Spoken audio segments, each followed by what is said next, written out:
చేగుంట మండల కేంద్రంలో భారత ప్రధాని నరేంద్ర మోదీ జన్మదిన వేడుకలను బీజేపీ మండల అధ్యక్షులు ఎల్లారెడ్డి ఆధ్వర్యంలో ఘనంగా నిర్వహించారు.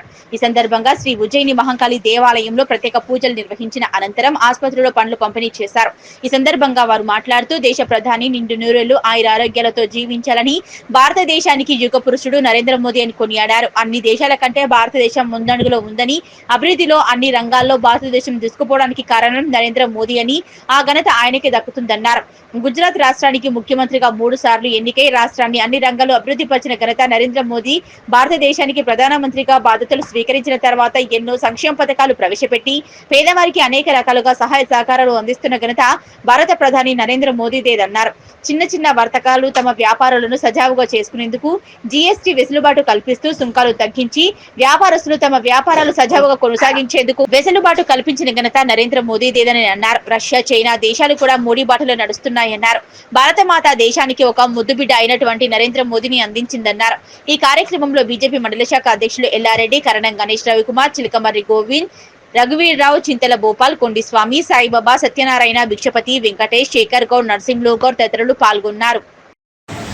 నరేంద్ర మోడీ గారి 75 సంవత్సరాలు పూర్తి చేసుకున్న సందర్భంగా చేగుంట మండల కేంద్రంలో రోగులకు పండ్ల పంపిణీ కార్యక్రమం, అదేవిధంగా నరేంద్ర మోడీ గారి పేరు మీద ప్రత్యేక అర్చన పూజలు నిర్వహించడం జరిగింది. భారతదేశానికి యుగ పురుషుడు, ఆయన గురించి ఎంత చెప్పుకున్నా తక్కువనే. ఈరోజు మన భారతదేశం అన్ని దేశాలలో ముందడుగేస్తుందంటే మన నరేంద్ర మోడీ గారి పుణ్యమే.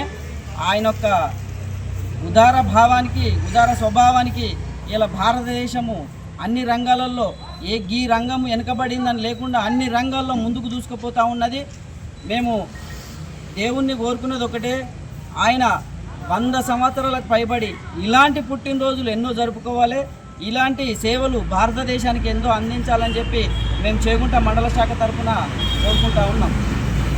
17 చాలా విశిష్టమైన రోజు, విశ్వకర్మ జయంతి, తెలంగాణ విమోచన దినోత్సవం, భారత ప్రధాని నరేంద్ర మోడీ గారి జన్మదినం. ఈరోజు భారతీయ జనతా పార్టీ ఆధ్వర్యంలో తెలంగాణ విమోచన దినాన్ని జరుపుకుంటూ మరి ప్రపంచానికి భారత్ని విశ్వగురువుగా పరిచయం చేస్తున్న మన ప్రీతం ప్రధాని నరేంద్ర మోడీ గారి జన్మదినాన్ని పురస్కరించుకుని ఈరోజు పట్టణంలోని మహంకాళి అమ్మవారి దేవాలయంలో ప్రత్యేక పూజలు చేసి వారికి చిరంజీవిగా ఉండేంత వయసు ఇవ్వాలని ఆ దేవుని మేమందరం కూడా, అమ్మవారిని అందరం కూడా వేడుకున్నాం. ఇవాళ ప్రపంచ దేశాలు మరి ఎవరు ఊహించని క్రమంలో ఇవాళ పాకిస్తాన్ నిన్న ఆపరేషన్ సింధూర్తో మరి పాకిస్తాన్ తోకను పూర్తిగా కత్తిరించిన వాడు. అంతేకాకుండా నిన్న మొన్న కూడా వర్తక వ్యాపారాలు చేసుకునే వాళ్ళందరూ కూడా వెసులుబాటుగా జిఎస్టీ సుంకాన్ని కూడా తగ్గించి మరి ప్రజలకు కానివ్వండి, వ్యాపారస్తులకు కానీ వెసులుబాటు ఇచ్చిన ఇంకొక ఘనతను నరేంద్ర మోడీ గారు సంపాదించారు. అటు ప్రపంచ దౌత్యపరంగా చూస్తే కూడా అమెరికా ట్రంప్ కూడా ఇవాళ మోడీ గారి దగ్గరకు వచ్చే పరిస్థితి వచ్చింది. చైనా కూడా మోడీ గారి దగ్గరకు వచ్చే పరిస్థితి వచ్చింది. రష్యా కూడా ఇవాళ మోడీ గారిని అనుసరించే విధానాలకు కూడా పరిస్థితులన్నీ వచ్చినాయంటే మరి ప్రపంచమంతా అన్ని దేశాల ప్రతినిధులు కూడా, రాష్ట్రపతులు కూడా ఇవాళ మోడీ గారిని ఎన్నవేళలో వాళ్ళే కొనియాడుతుంటే మరి మనం అందరం కూడా ఎంతో సంతోషంగా ఇవాళ భారతమాత ఒక మంచి ముద్దు బిడ్డను మన దేశానికి ఇచ్చింది. వారికి ఇంకా శతవసంతాలు పూర్తి చేసుకొని ఇంకొక 2-3 పర్యాలు వారే భారతదేశానికి ప్రధానిగా ఉండి మరి ఈ దేశాన్ని పూర్తి స్థాయిలో ఇంకా అభివృద్ధి చేసి మరి 70 సంవత్సరాలుగా కాంగ్రెస్ పార్టీ దేశాన్ని నాశనం చేస్తుంటే, కుటుంబ పాలన సాగిస్తుంటే మరి దాన్ని అట్లా కుటుంబ పాలనను, రాచరిక పాలనను వదిలేసి ఇవాళ ప్రజాస్వామ్యబద్ధంగా మరి భారతదేశ కీర్తిని ప్రపంచ దేశాలకు మరి పాకేలా మరి గౌరవం పెంచేలా వాళ్ళ మోడీ గారు చేసిన శ్రీ మన ప్రధాని నరేంద్ర మోడీ గారు ముఖ్యంగా అతను కారణ జన్ముడు, భారతదేశానికి కారణ జన్ముడు అని చెప్పుకోవడం. ఎందుకంటే రాముడు కృష్ణుడు ఎట్లయితే అవతారం ఎత్తిండ్రో అట్లాగే ఇతను కూడా కారణ జన్ముడు భారతదేశానికి. ఎందుకంటే ముఖ్యంగా ఈయన జన్మ తీసుకున్న తర్వాత కూడా మొత్తం దేశం కొరకు, ప్రజల కొరకు చేసిండు ఆయన.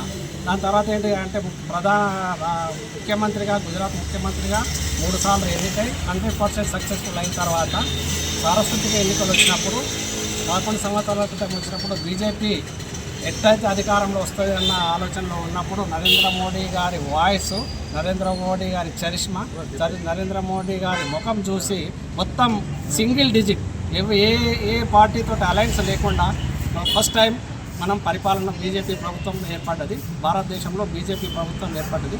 రెండవసారి కూడా సేమ్ ఏం పెద్ద మెజారిటీ మంచి అవసరం లేకుండా, ఎవరి సహకారం అవసరం లేకుండా రెండవసారి కూడా భారతదేశాన్ని పరిపాలించడానికి భారతీయులందరూ కూడా అవకాశం ఇచ్చారు. మూడవసారి కూడా నరేంద్ర మోడీ వస్తాడా రాడా అనే సూచనలు ఉన్నప్పుడు కూడా భారతదేశమే కాకుండా ప్రపంచ దేశాలందరూ మోడీ నాయకత్వాన్ని కోరుకుంటూ మోడీ మళ్ళీ సింగిల్ డిజిట్లనే మళ్ళీ ఎన్నుకోవడం జరిగింది. ఎందుకంటే ప్రపంచ దేశాలు మోడీ అంటే మొత్తం ఎన్నో ఉదాహరణలు చెప్పుకోవడానికి, అతన్ని కారణజన్ముడు అనడానికి ఇదే కారణం. 3 సార్లు ఎన్నుకోబడ్డాడు బీజేపీ ప్రభుత్వం వలన. ఇంకా అతనికి మేమందరం కూడా మా భారతదేశ ప్రజలు పౌరులు అందరి తరఫున కూడా 100 ఏళ్ళు ఆయుష్ చేసుకొని సుఖ సంతోషాలతోటి పరిపాలన సౌఖ్యంగా చేస్తూ, దాని తర్వాత ఏంటంటే ప్రపంచ దేశాల్లో నెంబర్ 1 చేస్తానని ప్రతికబూనుండు 100 సంవత్సరాలు 2047 కల్లా ప్రపంచ దేశంలో నెంబర్ 1 ఉంది. ఇప్పుడు 4th వచ్చింది. ఇంకో 5-6 ఏళ్లలో 2-3 ఏళ్లలో నెంబర్ 1 భారతదేశానికి చేస్తారని మేమందరం ఆకాంక్షిస్తున్నాం. ఆయన వెన్నంటూ ఉంటాం. ఎప్పటికీ సదా ఆయన భగవంతుడు శాశక్తులు ఇవ్వాలని కోరుకుంటున్నాం. భారత్ మాతాకి జై! భారత్ మాతాకి జై!